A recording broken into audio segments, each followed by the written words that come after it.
is CGTN, China Global Television Network.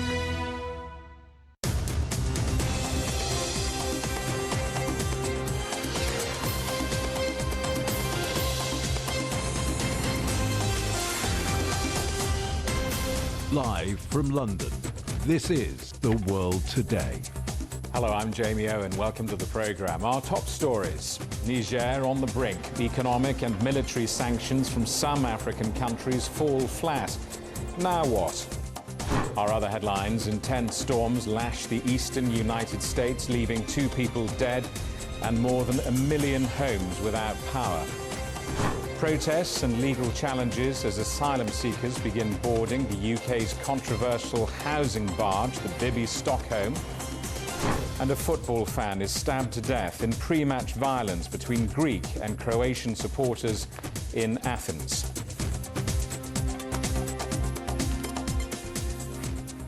Regional efforts to restore the elected government in Niger have once again been rejected by the leaders of the military coup. A diplomatic mission from the ECOWAS regional bloc have been told they're no longer welcome as their presence would be a security risk. This all comes as the military installed a new prime minister and after a deadline passed for them to give up power. West African countries will meet on Thursday, where the possibility of military intervention in Niger could be given the green light. Well, let's talk to our correspondent, Deji Badmus, in neighbouring Nigeria. Deji, coup leaders appear to be digging in with this latest move.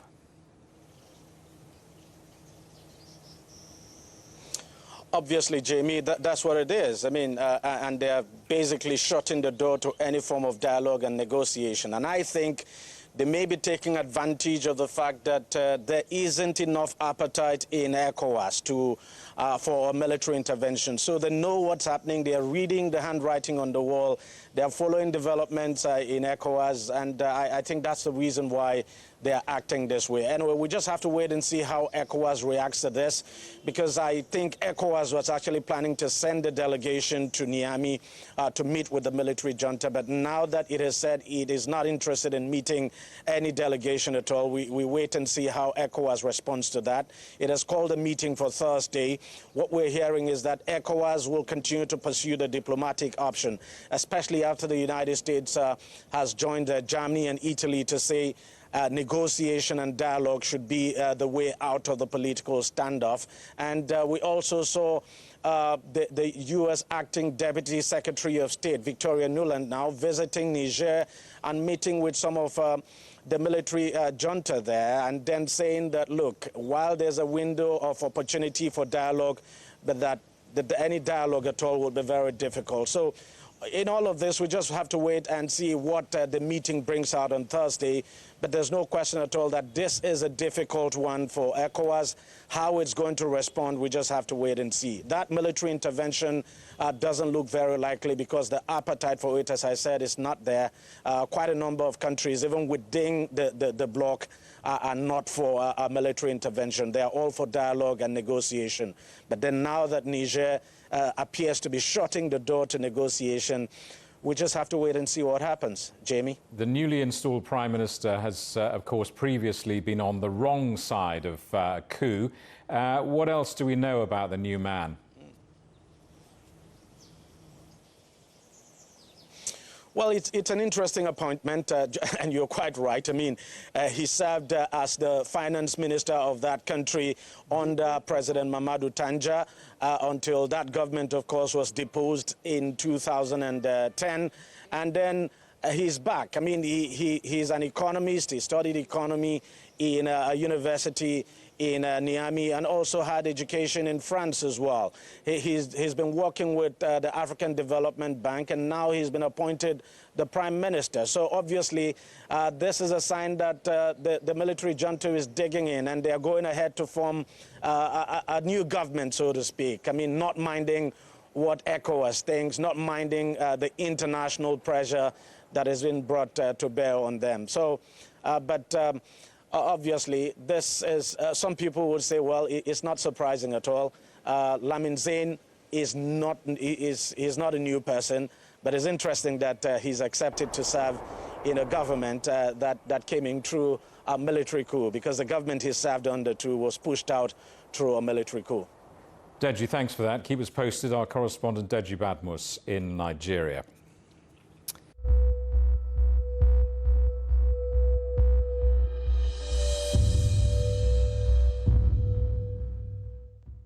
Hundreds of firefighters in Portugal are battling several blazes as the country endures another heatwave. More than 1,000 people have had to leave their homes near the town of Odmira. At least 9 firefighters have been injured tackling the flames. Temperatures in excess of 40 degrees Celsius are expected in much of the Iberian Peninsula this week. South Korea has moved scouts attending the World Scout Jamboree from their campsite as Typhoon Kanun approaches.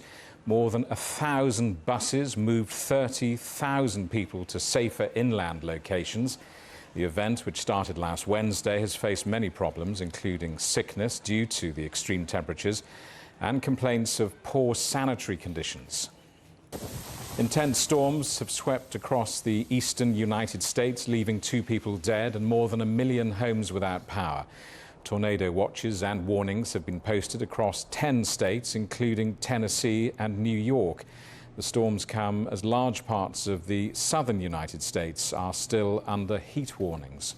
Well, let's talk to our correspondent, John Terrace, watching events for us in New York. John, so once again, the weather making the news headlines. Once again, Jamie, it used to be the last thing in the news bulletins. Now it's pretty much the first thing, and you can see the bad weather coming in behind me here at Ground Zero in Lower Manhattan. This is a very, very, very big storm system. It's a powerful system which is engulfing a very large swath of the eastern seaboard of the United States. And as you said, 2 people at least have lost their lives. One was a 28-year-old man who was in a parking lot, a car park, in Alabama, in the south of the country, when he was struck by lightning and killed by lightning. It's very, very unlucky and very rare that that should happen. According to the National Weather Service, only about 20 people a year in the whole of the country are killed by lightning, but he was. And the other death reported so far is a 15-year-old boy who was getting out of a car at his grandparents' house in South Carolina, again in the south of the country, when he was hit by a falling tree. Now, 1 million people have been without power in the last 24 or 48 hours, including my own home just outside New York City in New Jersey last night. Now, that power is, the losses, the outages, as they call them here, are down to 400,000 now, so a lot better than it was, but still pretty bad. And as you can see, the weather is coming in here into New York City now. We're expecting more outages, particularly in the suburbs, the burbs, in places like Connecticut and Long Island and New Jersey later today. Now, the storm is bringing with it torrential driving rain, very, very high winds. We're getting reports of roofs being rattled and blown off, decks being rattled and blown around. Americans have decks in their back gardens, wooden structures that they sit on when the weather is fine, and those are being blown around and badly affected. And this whole thing is coming up from the south of the country, thousands of miles away, to New York City right now. So that's from Mississippi in the south, the deep south, to where I am in the northeast of the U.S. And as you say, and as I said at the top, every week now it seems to be a weather forecast story making the headlines, usually a different kind of storm each time. This one, high winds and very heavy driving rain. Jamie? And John, I guess inevitably considerable and widespread travel disruption across the country. Well, I'm afraid it's a curse of travel here in the United States. It's very, very common for flights to be delayed. And I checked with FlightAware just now, the website. According to them a few minutes ago, 1,483 delays in the country and coming into the country, and 335 cancellations of flights already in the country and coming in. Now, if you're watching this overseas and you're coming here, I would say your international flight will probably be okay. They're in a different category to the domestic flights. They tend to get them on the ground at the very least. But the problem is that T-storms, thunderstorms, build up, particularly in the south, and they disrupt travel. And it's not that the aircraft can't fly in these conditions. It's not that. The problem is the staff on the ramps who bring the aircraft in and take the baggage off and put the baggage back on for the next flight. They can't keep them on the ramps in excessive heat, which we had last week, and now thunderstorms and lightning, which we're having now. That is the problem. So the forecast is for more torrential rain, packing very, very high winds. And we're getting reports in Delaware, which is between New York and Washington, D.C., of houses shaking in this weather that's now on the way here to New York. And in Maryland, which is right alongside Washington, D.C., snapped power lines and flash flooding. And flash flooding is the thing that causes a lot of angst for people and lots of deaths around the country. The drains can't cope. People try to drive through the flash flooding, and they get caught and very often lose their lives. Jamie? John, thanks for that. Our correspondent, John Terrett, in New York. China says it's making every effort to mitigate flood control and emergency relief efforts in the northeast regions. The clear-up operations continue in the aftermath of Typhoon Doksuri, which destroyed roads and buildings. As one of the country's main rice-producing areas, the city of Wuchang is threatened with financial losses. Vast areas of paddy fields remain underwater. Well, CGTN's correspondent Jiang Saran reports. I'm now reporting from Wuchang City in northeast China's Heilongjiang province. Wuchang City has had heavy rains over the past 5 days and took a major hit from the massive flooding. Although you can see it's quite nice today, but there is a good chance that it will start to rain again in the next few days. Here in Wuchang, a total of 18 towns were affected by the flooding. And now the local government and community members are working together to ensure emergency supplies and medical care. So far, a total of 50,000 residents have been safely evacuated, and among them, around 10,000 people had to find temporary homes at the resettlement sites. Actually, earlier today, we visited one of the major sites here in Wuchang City, the Yachen Middle School, and currently there are 1,300 people there taking shelters. And they told me that good arrangements have been made and they're not worried. And also, attention is definitely on the damaged rice paddies here in Wuchang City. What can be certain is that the floods will have some impact on the harvest in autumn. However, the scale of the impact is still uncertain. As the waters have not yet receded, the total affected area of the rice field is still being assessed. Ukraine says Russian missiles have destroyed apartment buildings and a hotel in the city of Pokrovsk near Donetsk. The region's governor says a second missile hit 40 minutes after the first. At least 7 people have been killed and dozens of others injured. President Zelensky tweeted that Russia will be held accountable for the attacks. The Russian ruble has weakened against the dollar, hampered by strong local demand for foreign currency. It's headed back to the 16th-month low seen on Monday. Last week, the ruble dropped more than 4% against the dollar and euro in one of its worst weeks this year. Russian authorities say lower export revenue and rebounding imports are the primary causes of the weakening currency. You're watching CGTN. Still ahead, France and Colombia make it through to the last 8 in the Women's World Cup.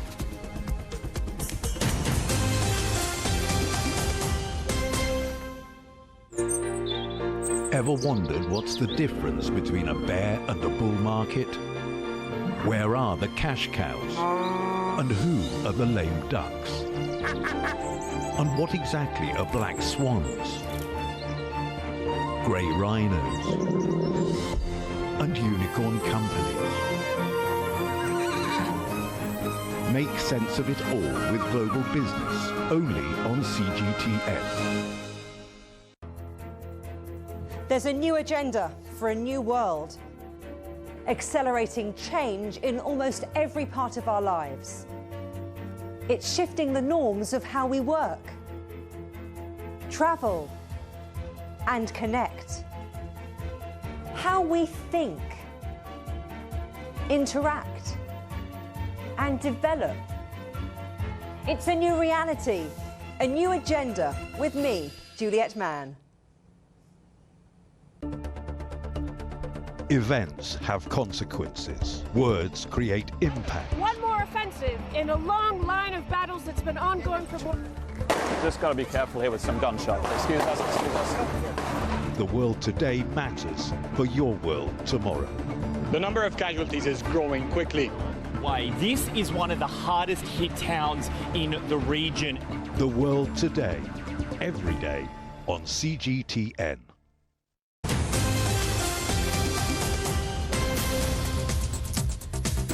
Hello, welcome back. A reminder of our top stories. Niger on the brink. Economic and military sanctions from some African countries fall flat as coup leaders block a visit from regional leaders. Our other headlines: intense storms lash the eastern United States, leaving 2 people dead and more than 1 million homes without power. The first group of asylum seekers has boarded a controversial housing barge moored off the coast of England. Up to 500 men will eventually live on the vessel, known as the Bibi Stockholm, while they await the outcome of their asylum applications.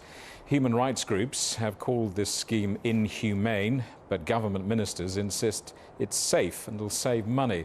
Some asylum charities claim the UK has intensified hostile policies towards refugees in a bid to reduce the number of small boat crossings. Well, our correspondent Yolo Ap David has been following the story for us. Why is the UK government intent on pursuing this policy now? This has been going on for months, years. Years, actually, and it's the latest government, if you like, to try and deal with an increasing problem of migration, not just to Britain, but also other countries in Europe and in Asia as well. I think that this government and the previous governments we've seen in the last 13 years of Conservative rule in Britain is focusing on migration. It was part of the rationale around pulling out of the European Union, that the government wanted to control the borders of the United Kingdom. That led to Brexit. And you could argue that the fallout of Brexit shows the people who voted for it and people who opposed it that actually, how can the UK government control its borders? And it doesn't seem to be doing so very well. It's led to a very divisive new law, the Illegal Migration Bill, which is passed into law 3 weeks ago. And it's also passed, I think, successive ministers, and even today, the Deputy Chairman of the Conservative Party, Lee Anderson, saying that if people who come to Britain, and many of them who cross illegally over the English Channel come from France or Belgium, that if they don't like it, they can go back in much stronger language to France. And he hasn't been opposed or condemned by his own party. It shows that the attitudes are hardening. And this is why, to your introduction on this Bibi Stockholm barge, 15 people are on it. 20 have refused, by the way, to go on board. But it looks like they will try, for a trial period of 18 months, try and hold men until their asylum procedure has been done and completed, try and hold them on a barge like this. There is another issue as well, which is cost. $7.5 million per day to house people in hotels. So they see this as a cheaper option. Will it be cheaper? We will see. But the question is, what does it say about modern Britain? And what does it say about how people, whether they are refugees, economic migrants, or asylum seekers, what does it show in terms of tolerance of this country?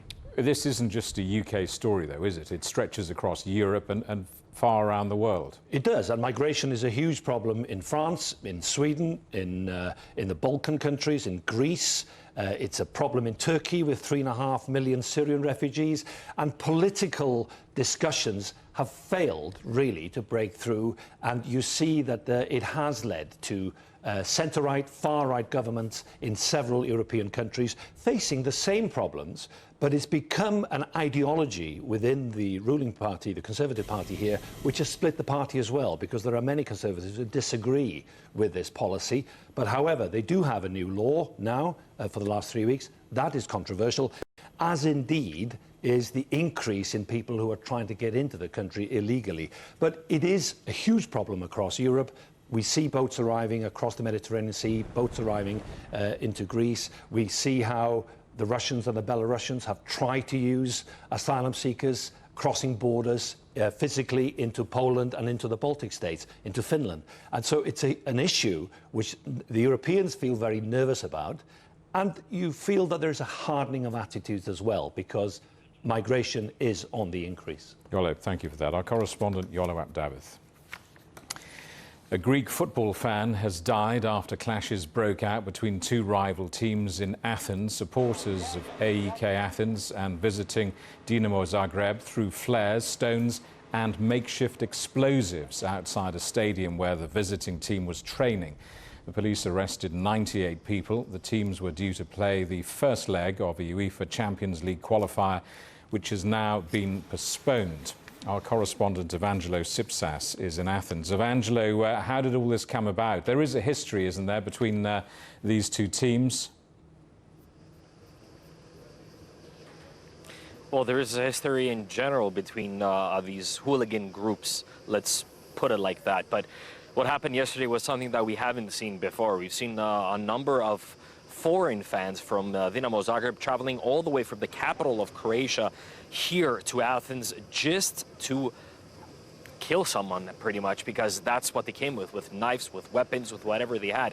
Although UEFA, they made it clear that for this round, at least of the Champions League games, no away fans would be allowed either in this stadium behind me, or the AEK fans would not be allowed in Croatia. Although they didn't listen to that warning, they crossed the border, about 100, 120 of them, prepared to come and start a fight, or perhaps even kill someone. And unfortunately, that's what we saw. It all took place, though, yesterday here where we're standing, where a number of people here having drinks, eating, even people with their families were pretty much here just playing football in this park in front of the stadium. And when it all took place at 11 o'clock p.m. local time, a number of people were injured. Even a 13-girl, as we speak right now, is in hospital, and her father is in a coma. He was hit with a rock in the head after he was attacked by these group of criminals, pretty much, because that's how the police are naming them. There are over 98, as you mentioned, arrested. Over 10 of them are in hospital, and unfortunately, one person who lost their life. Now, the police, there was no police pretty much here, and that's what the fans are calling for, is like, where was the police? What were you doing when this happened? And how come you didn't inform the police here in Athens when over 120 people from the border with Albania traveled all the way down, pretty much the whole country, to come to Athens? To give us a bit of wider context, if you can, Evangelo, I mean, this isn't the first soccer violence incident in Greece, is it? Unfortunately, no, it's not. Greece has a history of violence. Just over a year ago, a fan in the second largest city of Greece, in Thessaloniki, a 19-year-old kid named Algis, was murdered by rival fans outside of his house. And as we speak, those people are still going to trial. About 12 people that were taken to prison, and all 12 of them are in prison, are being in front of a judge. But it's not only the case. We have a number of cases of hooliganism and violence in the country, with a number of attacks, with people being stabbed, a number of people who have been killed just from the beginning of the century of 2000, actually. More than 50 people have lost their lives in incidents that involve attacks with rival fans. So it's a problem that has been continuing and building up, and it started building up even more after the financial crisis, when people start choosing more kind of radical ideologies, because now we have to mention that also political and radical ideologies have been part of these groups. So it's not only a fan-to-fan base, but it's also political rivals who are attacking each other. And unfortunately, what they're saying, the people who lost someone or are fed up with what is going on with violence in the country are saying that the laws against those who are arrested are just too soft. Evangelo, thank you for that. Our correspondent Evangelo Sipsas in Athens. Lawyers for the jailed former Pakistani Prime Minister Imran Khan have challenged his conviction on corruption charges. Lawyers expect the appeal to be heard on Wednesday. All this comes after Khan was sentenced to jail on charges of selling state gifts during his tenure as Premier. The case is one of more than 200 cases he's faced since being ousted from office. His supporters say the charges are politically motivated. Western Australia is to scrap its recently enforced laws aimed at protecting Aboriginal cultural heritage sites after the legislation was criticised for being complex and divisive. The law was introduced after the 46,000-year-old Juukan Gorge rock shelter was destroyed by the mining giant Rio Tinto in 2020. Following opposition from farmers and landowners, State Premier Roger Cook says the state will restore and amend 1970s legislation to ensure such a tragedy is never repeated.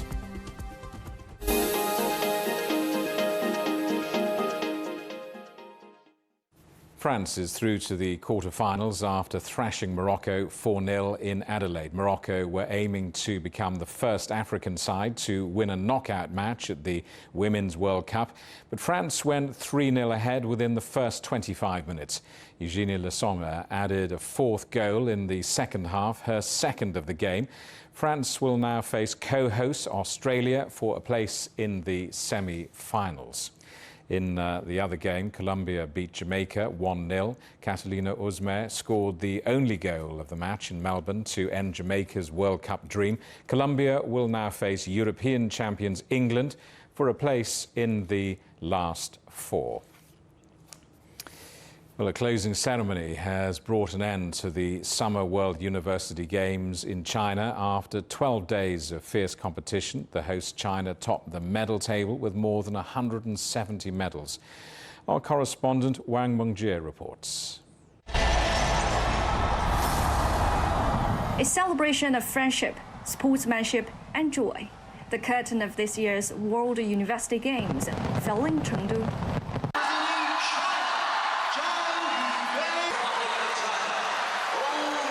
From swimming to gymnastics, from basketball to table tennis, China has bagged over 100 gold medals at the Games. But the event is about more than medals.